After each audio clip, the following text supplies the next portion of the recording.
Welcome back, royal watchers, history lovers, and everyone who simply can't resist a little crown and pageantry. You are watching Royal Chronicles, the channel where we bring the grandeur, the gossip, and the genuine heartbeat of the royal family straight to your screen.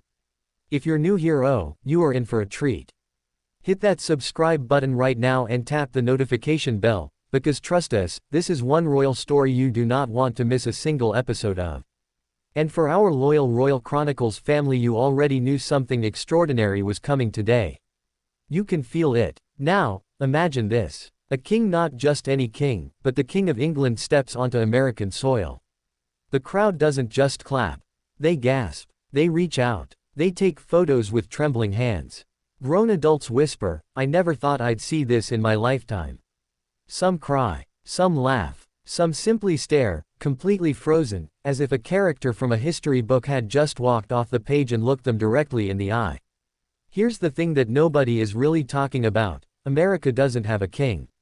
It fought a war, a very bloody, very definitive war, to make sure of that. And yet, when King Charles arrived on American shores, something strange and wonderful happened. The United States fell a little bit in love. How? Why? And what does that tell us about the complicated, fascinating, almost romantic relationship between America and the British Crown? Stay with us, because this story goes much deeper than the smiles in the photographs. Let's set the stage. King Charles III, formerly the Prince of Wales for over 70 years, the man who waited longer than any heir in British history, ascended to the throne in September 2022 following the death of his beloved mother, Queen Elizabeth II.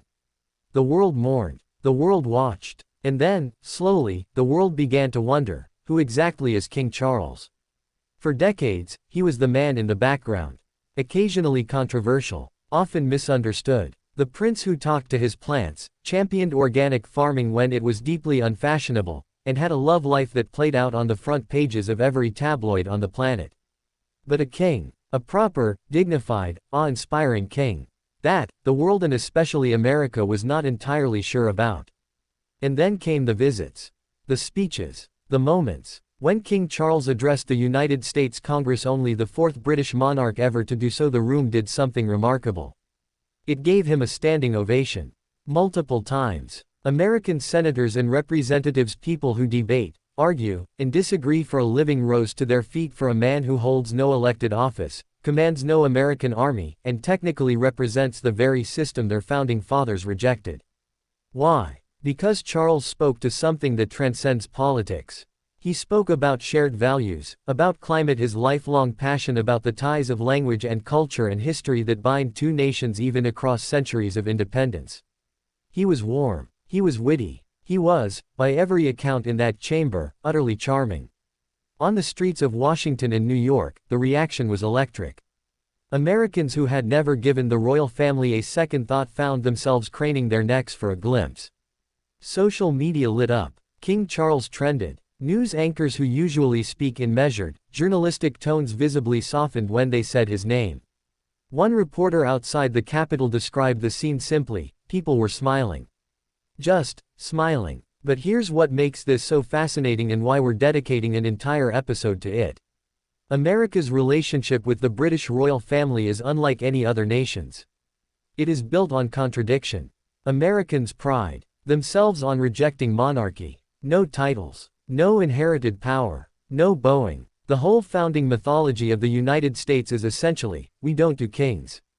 And yet the royal family consistently draws more American media coverage, more American tourism, more American fascination than almost any other foreign institution on earth. The wedding of Prince William and Catherine. An estimated 23 million Americans watched it live. The coronation of King Charles. Millions more set their alarms in the middle of the night. Psychologists and cultural historians have an explanation for this. They call it the fairy tale effect. Humans are hardwired for narrative arcs of struggle, triumph, loss, and legacy. And the royal family, with all its drama, its centuries of history, its palaces and protocols, delivers that narrative in vivid, living color. King Charles himself is the ultimate long-form story. A boy born into destiny. A man who waited. A king who finally arrived, older, wiser, and carrying the grief of a nation on his shoulders. Americans, more than almost anyone, recognized that story. Because at its heart, it isn't really about royalty. It's about perseverance. About finding your purpose. About stepping up even when the moment is overwhelming.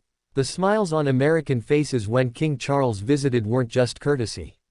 They were genuine, and they signal something important for the monarchy's future. In a world where institutions are crumbling, where trust in leaders is at historic lows, where cynicism feels like the only rational response, a king who speaks honestly about the planet, who carries himself with humility, who wears his heart quietly on his sleeve, cut through. He reminded people, Americans included, that there is still something worth admiring in dedication, in service, in showing up for a role you were born into and choosing, every single day, to do it with grace. So what do you think? Did King Charles win you over? Did America's reaction surprise you? Let us know in the comments below. We read every single one. And if you loved this video, please give it a thumbs up, share it with a fellow royal enthusiast, and most importantly, subscribe to Royal Chronicles if you haven't already. We have so much more royal history, royal drama, and royal wonder coming your way very soon. Until next time, stay curious, stay captivated, and long live the Chronicles.